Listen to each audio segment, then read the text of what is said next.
So what is it that you fear most about relationships? And what is it that most people fear about going into a relationship?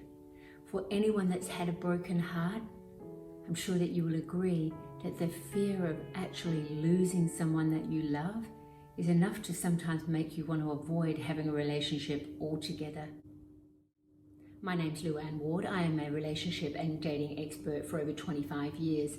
Whenever I speak to somebody about their previous relationships or their past relationships and in a coaching capacity about what their past experiences have been, unanimously, the thing that people want to try and avoid the most is having their heart broken. So when you have a broken heart, there's no disputing the fact that it doesn't just hurt you emotionally. The physical pain is almost too much to bear. And people will describe it as being the feeling of having your heart ripped out of your chest or being stabbed in the heart, not being able to get out of bed, losing your enthusiasm, feeling there's something wrong with you. And a loss isn't just from someone leaving us. Sometimes it can be grieving somebody that's passed. What is it that you can do to get over the heartbreak as quickly as possible and move on? So today I'd like to share with you 5 strategies about how to manage a broken heart, how to move forward effectively, how to use the information that's available to you to help heal and to help move forward and to help let go of the person, because until you're prepared to let go of them, you're going to keep yourself stuck.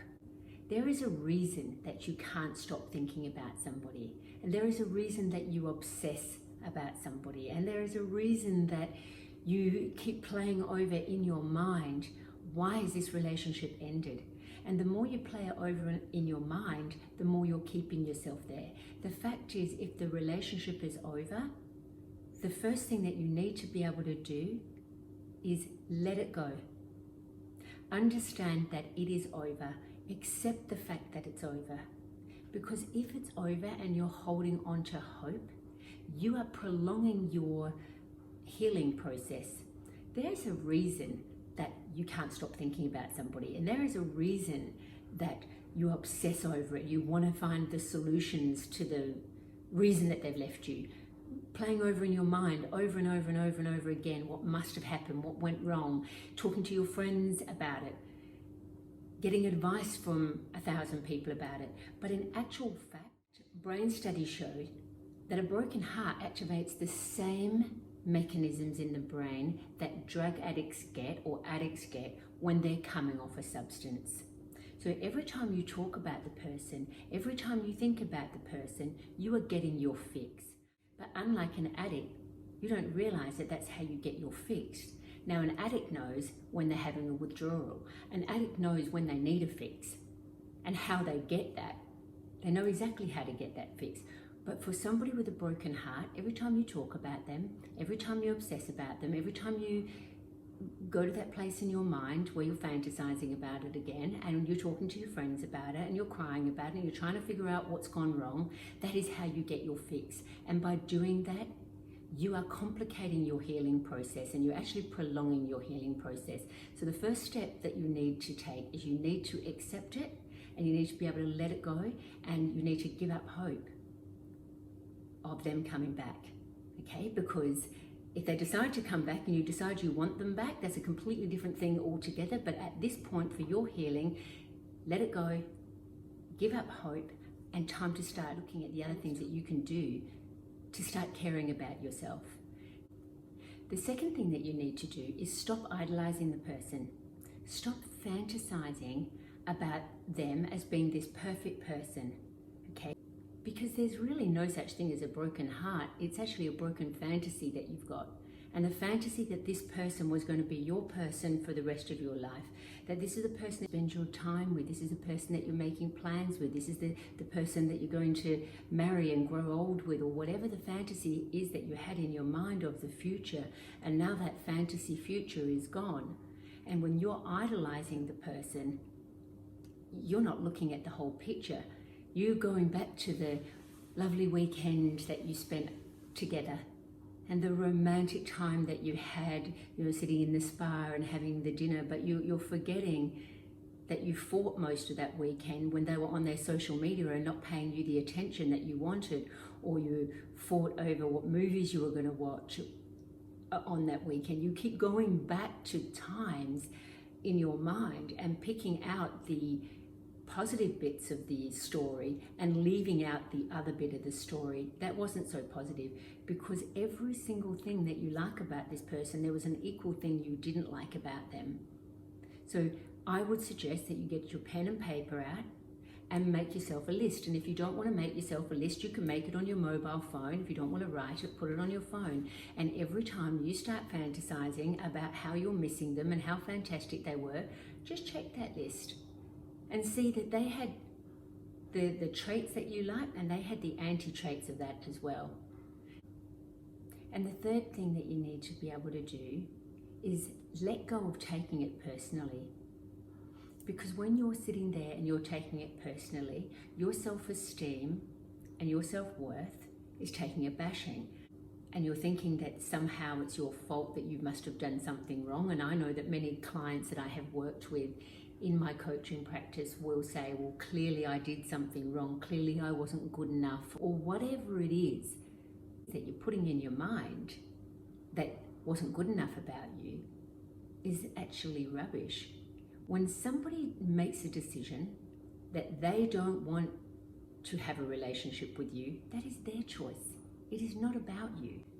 The simple fact is people are only going to be loyal to themselves, and they're only going to be loyal to their own values and what's going to serve them at that time. So if they've made a decision that right now they don't want to be in this relationship or with you as a person, that's not about you personally. That's just about their personal choice. That is actually just them admitting that what I'm getting from this isn't what I need from it. And the needs that you have when you go into a relationship will change over time. That is the simple fact of life. Staying compatible to somebody for long periods of time, and sometimes even short periods of time, you feel their needs at that time, you feel their values, and they're going to stick around. But when they're not getting what they need, they're going to go elsewhere to try and find that. Now, it might be their freedom that they need. So you need to stop taking it personally and actually put it into a box and realize that it is their choice. When you go to a restaurant and you want to choose your meal, and you get given the menu, and the waiter or waitress comes and says, this is the special, I really recommend you have this, and you decide you don't want the fish, that's the special of the night, that you want the steak, the waiter isn't taking it personally. And it's a very different thing, but a personal choice is still a personal choice. It doesn't mean that there's anything wrong with the choice that someone's made. It just means they want something different. So let go of taking it personally. The fourth step in the process is to understand what are the voids. What is it that you are missing about this person? What is it you're specifically missing about the relationship? When you get clear with yourself about what you're missing, you can then start working on a strategy to put in place the things that you believe are missing. So when I'm coaching with somebody, a process I like to use is to figure out what they believe they're specifically missing and find out where that is that's coming up in their life, because it might be missing in one person, but somebody else will come in and do it. So if you're specifically missing talking about your day with this person, who are you now talking about your day with? Because you're not missing talking about your day, you're just talking about it with different people. Now, you might be talking about the person that you're missing, you might be talking about your breakdown of your relationship, you might be talking about your broken heart, but you've still got someone to talk to about your day. So have a look at what it is that you're missing and start filling those voids yourself. I'm missing making plans with this person. Well, get out and make your own plans. I'm missing their social life, they had lots of social connections that I don't have. Or get out and make some new social connections. Missing their cooking, well, learn to cook, or get out and have dinner out. Whatever it is, it's your responsibility to fill the voids, because making somebody else responsible for giving you things outside of the relationship, it's not their job.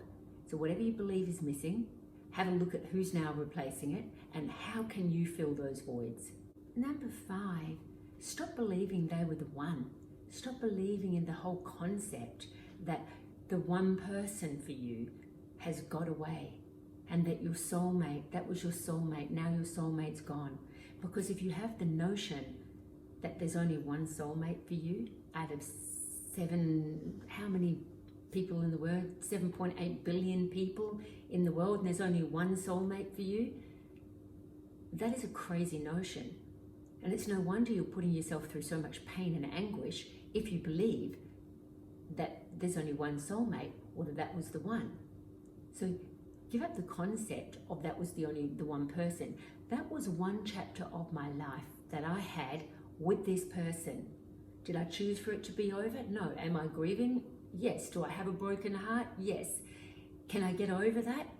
Oh yes, time will get me over that. Well, time can get you over that. We're actually working on some processes and working on understanding what a broken heart is. But you will go on and you will find a relationship that's more satisfying than the relationship that you've just come out of, because it's always the way it works. How many times have you had an experience in life where you thought something was a negative and it turned into a positive?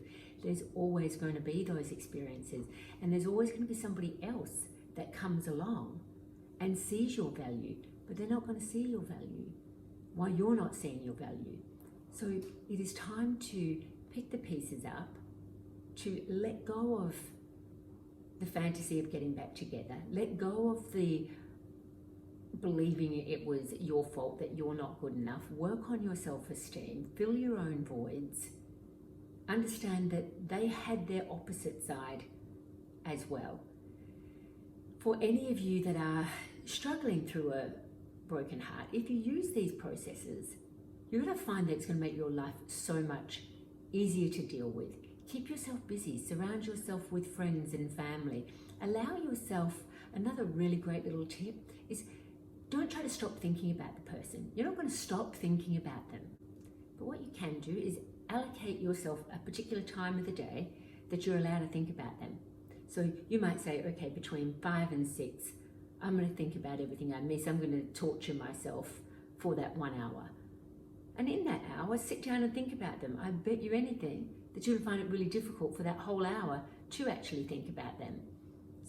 So if you found this video useful, if you found these tips useful, please hit the subscribe button. I will be sharing many tips over a 25-year history as a matchmaker and as a dating coach and relationship expert. I've worked with couples, I've worked with singles.